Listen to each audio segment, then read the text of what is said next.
The simulation chamber hummed to life. Professor Kale Veyron stood at the control panel, his four-fingered hands moving with practiced precision across the holographic interface. His cobalt-scaled skin caught the amber light of the observation deck, and his three yellow eyes scanned the assembled students with quiet authority. 47 students from 12 different species sat in the tiered seating: Vethians, Drawn, Krillax, and one human. Just one human. Kale had insisted on it. One human per cohort, maximum. The paperwork alone had taken 3 galactic cycles. "Welcome," he said, his translator implant smoothing the clicks and resonance of his native Kelvari into standard galactic common, to Deathworld Survival Practicum, Level 4. A nervous rustle moved through the chamber. Level 4 was not taken lightly. 3 students had withdrawn just reading the syllabus. Kale let the silence breathe before continuing.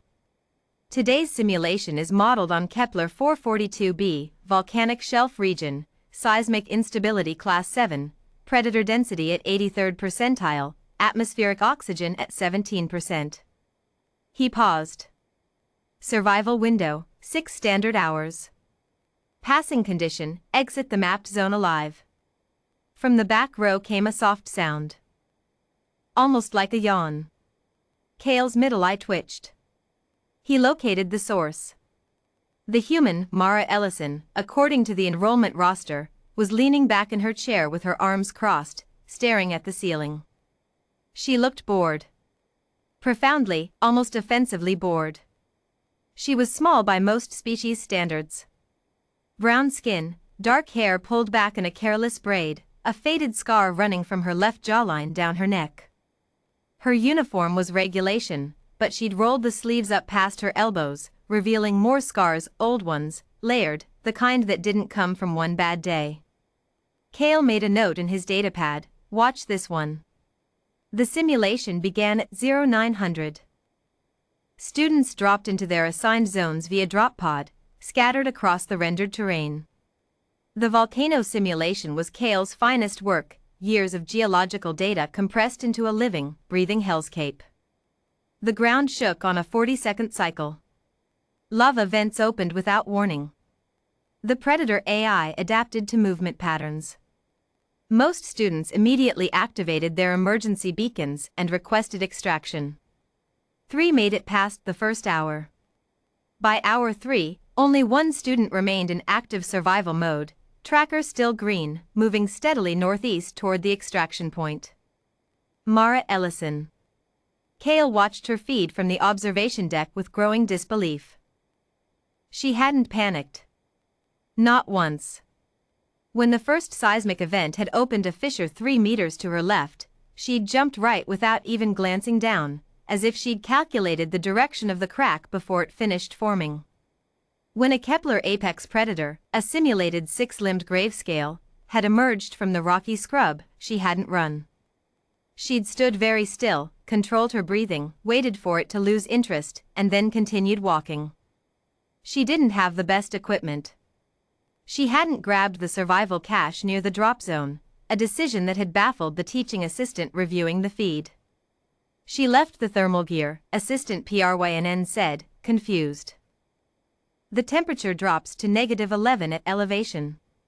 She's wearing her base layer, Kale murmured, watching. She knows how to manage heat loss manually.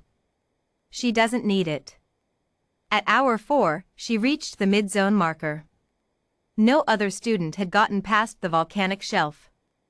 At hour 5, she encountered the river crossing, the simulation's cruelest feature.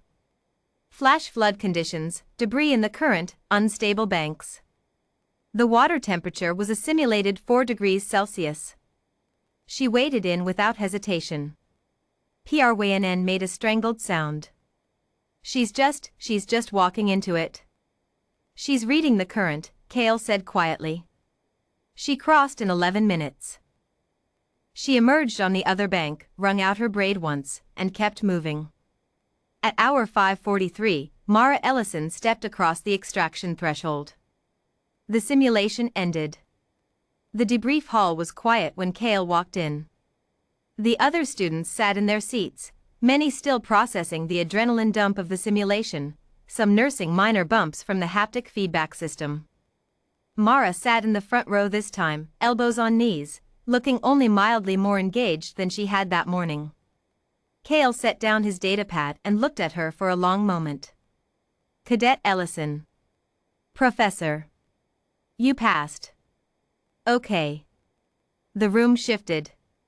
Several students exchanged glances.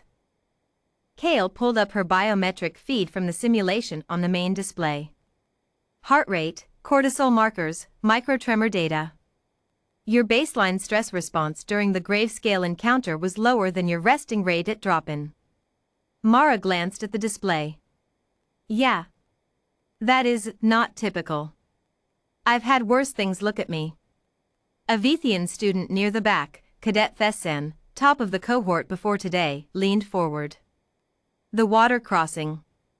The temperature was 4 degrees. You were submerged to your chest. That should have triggered an involuntary cold shock response. Mara turned to look at him. It does. First couple seconds. She shrugged. You breathe through it. You breathe through it? Thessan repeated. Yeah. Cale kept his voice measured. Cadet Ellison. Your file states your planet of origin is Earth, Northern Hemisphere, coastal mountain region. He pulled up her intake documentation. It also notes prior survival experience. Could you elaborate on that? For the first time since she'd arrived, Mara's expression shifted. Not discomfort, exactly. More like she was deciding how much to bother explaining. There was a thing, she said. A few years back. Infrastructure collapse in my region, earthquakes triggered some landslides, knocked out power and roads. I was doing fieldwork in the backcountry when it hit. Cale waited. I was out there for about 61 days before extraction reached my area. The room went very quiet. 61 days, Prwanen said slowly. In a Class 7 seismic zone. Class 9, actually. And there was a wildfire season overlap. And the river I was camped near flooded twice. She paused, as if doing inventory. Oh, and a bear got into my food cache on day 12, so I was running on about 40% rations for most of it. Thessan's mouth was open. How did you survive a bear? Made myself big and loud. It left. She tilted her head. Then I found its territory marker cache 3 days later and raided it for the food it had been storing for winter. Bears are neat that way. Silence.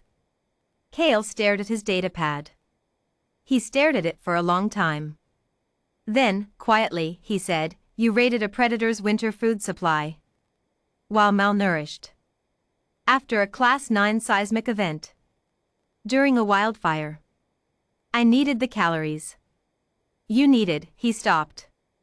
Started again. Cadet Ellison. This simulation is considered the most psychologically and physically stressful training environment the Galactic Institute offers at the undergraduate level. Mara looked at him with patient, dark eyes. You walked through it, he said, like it was a morning hike. It kind of was. She wasn't being dismissive. She seemed genuinely apologetic about it. I kept waiting for it to get bad. Something moved through the room, a collective, species-spanning shift. Thessan sat back slowly in his seat. The drawn cadets in the third row were perfectly still, which in their culture indicated deep cognitive recalibration. Cale looked at his best simulation. His masterwork. Years of geological and ecological data. He thought about a young woman, alone, in a broken landscape, raiding a bear's winter pantry to stay alive. I'm going to redesign the Level 4 curriculum, he said, mostly to himself. Mara raised an eyebrow. You don't have to do that on my account. I know. He looked at her steadily. I'm doing it because I was under the impression that Deathworld environments represented the ceiling of survivable conditions. He picked up his datapad. I appear to have been calibrating to the wrong species. A small smile crossed Mara's face. The first one he'd seen.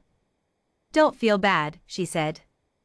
"Most people don't know what we can do until they watch us do it." Kale thought about that. He thought about 61 days. About Class 9 earthquakes and wildfires and bears. About a woman who had walked through his best attempt at terrifying and found it manageable. "Next semester," he said, "I want you to help me design level 5. Mara considered this. "Sure," she said. "I've got some ideas." He believed her completely. Later, after the students had filed out and the simulation chamber had gone dark, Kale stood alone at the observation window, looking out at the stars. Somewhere out there was a small blue planet, overcrowded, chaotic, obsessed with conflict, covered in things that wanted to kill everything living on it. And somehow, improbably, magnificently, the creatures that had grown up there had looked at all of it, every earthquake, every flood, every predator, every famine, and learned to breathe through it. He made a note in his research log. Hypothesis revised: humans do not survive death worlds. Death worlds, he wrote slowly, are where humans are made.